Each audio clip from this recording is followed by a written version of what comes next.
Assalamualaikum warahmatullahi wabarakatuh. Dengan menyebut nama Allah yang Maha Pengasih lagi Penyayang, semogalah kita menjadi orang yang takwa. Kepada mereka yang sedang sakit, segeralah berdoa. Dan juga ini melalui doanya, semoga rekan-rekan atau sahabat atau saudara dimanapun segera sembuh. Dan mereka yang menghadapi persoalan, kehilangan, hilang orang, meninggal dunia atau sakit atau yang lainnya, semoga bersabar. Ini akan saya sampaikan tentang bagaimana sebenarnya pembagian rinci daripada warisan dalam hukum Islam. Jadi perlu kita ketahui, orang yang hidup itu banyak mempunyai harta. Jadi kalau dia sudah menyadari, wah umurku sudah 79, harta saya banyak, ya buatlah wasiat. Atau sampaikanlah wasiat tersebut kepada anak, kepada istri, atau katakanlah mudin atau orang yang dipercaya. Juga atau ditulis, wasiat itu ditulis, ya syukur-syukur ditandatangani pengacara. Itu jalan. Ya kalau bisa surat-surat yang mungkin masih sehat ini, suratnya masih hak guna bangunan, ya dibuatlah sertifikat. Itu penting, nanti siapa yang tahu ya, orang yang sakit tidak meninggal, orang yang sehat tiba-tiba meninggal. Jadi perlu dibuat wasiat. Adapun waris, ya waris ini adalah peninggalan orang yang miliknya orang yang meninggal. Dan juga ada nanti penerima waris meninggal juga, keturunannya lah. Atau juga hibah ya.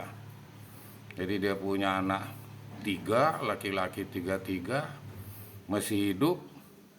Yang nomor 1 mungkin dia lihat pangkatnya kolonel, nggak dapat. Adik-adiknya diberi 800 juta, dia cuma diberi 400 hibah. Ini nggak bisa, ini hak veto seorang ayah memberikan. Kenapa dia memberikan? Jadi si emasnya ini atau adik-adiknya tadi tidak bisa bertikai. Nah, karena pintar menerima hibah ini, dia gunakan mungkin trayek bis sehingga berkembang, sehingga triliunan.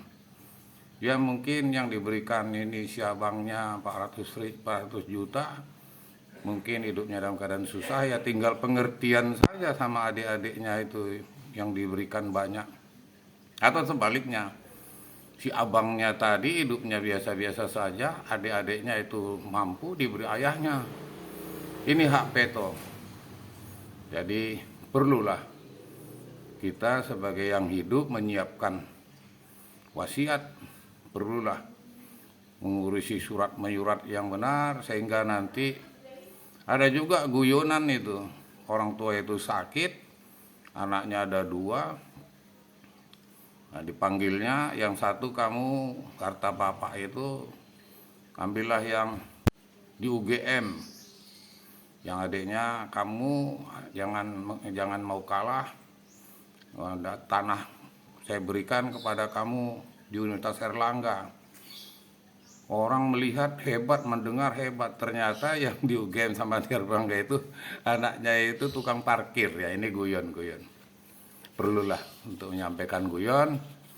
Jadi bagaimana sebenarnya asbabul furuj, di mana adalah orang-orang yang mempunyai bagian yang pasti. Jadi ada bagian-bagiannya ada yang pasti ya, terperinci sehubungan dengan warisan yang ditinggalkan oleh pewaris. Jadi ada yang pasti ya, yaitu satu tentang pembagian setengah, ada juga pembagian 1/4, jadi sudah ada juga pembagian 1/8, ada pembagian 2/3 gitu. Ada pembagian inilah diatur secara rinci. Apa yang dikatakan pembagian setengah di ashabul furud dari hukum waris? Ada 5, yaitu golongan laki-laki dan lainnya 4 perempuan, jadi 5 dia. Jadi 5 asbabul furud tersebut adalah suami, anak perempuan, cucu perempuan, keturunan laki-laki, saudara kandung perempuan dan saudara perempuan seayah. Saya ulang, asbabul furud dari hukum waris ada 5, yaitu 1 golongan laki-laki dan 4 lainnya perempuan. Jadi 1 golongan laki-laki, 4-nya perempuan. 5 asbabul furud tersebut adalah suami. Jadi yang 5 itu adalah suami, anak perempuan, cucu perempuan. Wah, ini anak perempuan, cucu perempuan, keturunan laki-laki, saudara kandung perempuan, dan saudara perempuan seayah. Ini yang disebut dengan pembagian setengah. Ada juga disebut dengan pembagian seperempat. Nah, ini dibagi seperempat, ya itulah Islam itu ya. Di Al-Quran ada, hadis juga ada, pemerintahan kita juga ada itu di Departemen Agama. Sehingga ada juga pengadilan agama, mungkin bersengketa soal harta waris. Pembagian seperempat ini yaitu pewaris yang berhak mendapatkan seperempat dari harta orang yang ditinggal. Jadi udah meninggal ini ceritanya. Adalah suami dan istri, atau suaminya meninggal, istrinya meninggal. Sedangkan pembagian 1/8 ini menurut asbabul furudnya orang yang berhak memperoleh bagian warisan 1/8 adalah istri baik 1 orang atau lebih ya. Lebihnya ya sampai istri 3 lah. Jadi saya 1 aja udah ampun-ampun ya. Itulah diatur di Al-Quran. Atau lebih yang mendapatkan 1/8. Bila suami meninggal, bila suami memiliki anak atau cucu, baik anak lahir dari rahimnya atau anak istri yang lahir sebagai ayah, di bawah ini. Jadi Quran surat An-Nisa 12 ayat 12. Quran An-Nisa. Jika kamu mempunyai anak, maka para istri memperoleh 1/8 dari harta kamu yang ditinggalkan sesudah dipenuhi wasiat yang kamu buat. Nah, ini ada perintah di Al-Quran ini membuat wasiat. Dan sesudah dibayar utang-utang yang meninggal. Jadi utang-utangnya dulu dibayar ya, baru dibagi hartanya. Lihat wasiatnya. Ada juga pembagian 2/3 waris itu tadi. Jadi yang pertama yaitu pembagian setengah, pembagian 1/4, pembagian 1/8, pembagian 2/3. Jadi sudah diatur ini di Al-Quran, di hadis, dan juga peraturan pemerintah, ada pasal-pasalnya yang sudah terdahulu. Jadi ahli waris yang berhak mendapatkan bagian. Jadi sudah diatur, jangan nanti kita diatur di Al-Quran, diatur di hadis, atau pemerintah, KUA, atau Departemen Agama, atau Pengadilan Agama tidak terima. Wah, ini berarti imannya ini rusak. Karena iman kepada Al-Quran tadi juga sebagai iman ya. Sehingga ahli waris berhak mendapatkan bagian 2/3 tadi dari harta peninggalan pewaris. Ada 4 dan seluruhnya adalah perempuan. Jadi yang mendapat 2/3 ini adalah 4. Jadi ahli waris yang berhak mendapatkan bagian 2/3 dari harta peninggalan pewaris itu ada 4. Dan seluruhnya adalah perempuan. Nah, ini kalau yang 2/3 ini seluruhnya perempuan mendapatkan waris. Jadi laki-laki tidak. Mereka terdiri dari 2 anak perempuan kandung. Wah, ini perempuan-perempuan. Atau lebih. 2 orang cucu perempuan keturunannya. Tapi yang perempuan. Anak laki-laki atau lebih dari 2 orang saudara kandung.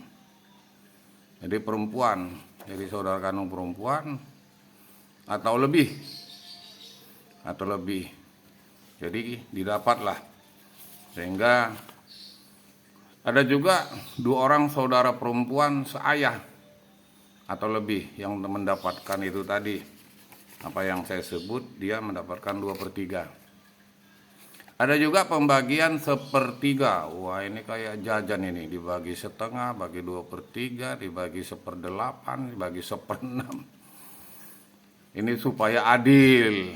Jadi gunanya Departemen Agama atau hakim itu untuk adil. Kalau polisi itu untuk menegakkan hukum. Jadi fungsinya masing-masing. Hakim itu untuk keadilan, mewakili Allah. Nah, ini disebutkan pembagian dari sepertiga. Jadi ahli waris berhak mendapatkan pembagian warisan sepertiga dari harta yang ditinggalkan pewaris. Jadi hanya dua, yaitu ibu dan saudara. Jadi saudaranya itu laki-laki atau perempuan seibu yang mendapatkan sepertiga. Ya lumayan lah, daripada tetangga nggak dapat, Pak Kepala Desa nggak dapat, Menteri Keuangan nggak dapat. Hebat ini Al-Quran ini. Atau pembagian yang 1/6, ini diatur tadi itu 1/3, 1/6. Ahli waris yang berhak mendapatkan 1/6 dari 7 orang. Mereka adalah ayah, jadi 7 ya dapat 1/6 ini. Ayah, kakek asli atau bapak dari ayah. Jadi bapak dari ayah ini disebut kakek ya. Dari ibu, cucu perempuan, keturunan anak laki-laki. Ya laki-laki ini diistimewakan nih, dia bisa jadi imam ini, pemimpin. Saudara perempuan yang seayah, nenek asli, saudara laki-laki. Jadi kalau nenek asli saudara laki-laki, bukan nenek asli dari saudara perempuan ya. Dan perempuan seibu. Perempuan seibu. Hal-hal yang menyebabkan hak waris gugur. Wah, ini ada yang dibilang gugur ini. Jadi budak misalnya ya, nggak bisa dia. Kenapa? Sudah dibeli sama juragannya. Karena orang yang berstatus budak tidak memiliki hak waris. Kalau sholat ini gugur, ini kan orang gila itu gugur. Atau melahirkan mens, gugur ya, nih belum balik misalnya gugur. Ini kalau waris ini budak, karena orang yang berstatus budak tidak memiliki hak waris sekalipun dari saudaranya aja dia tidak dapat waris, karena dia harga dirinya itu sudah dibayar sama juragannya. Tapi di Indonesia ini nggak ada ya budak ya. Repot ini, kecuali yang nggak ada lah, nggak ada. Hal ini menerangkan budak dimiliki oleh tuannya, sehingga apapun yang dimiliki akan menjadi milik tuannya. Jadi kalau ada harta waris itu adalah milik tuannya kalau untuk si budak ya, karena dia tidak tahu bahwa dia mau menerima waris dan dia memang sudah menjual dirinya. Budak ini zaman-zaman dulu ini di Madinah nih, nggak tahu, karena saya haji dulu nggak lama di Madinah, cuma 8 hari, di Masjidil Haram itu 26 hari, jadi nggak tahu. Yang kedua, pembunuhan. Jadi yang gugur ini ya, pembunuh.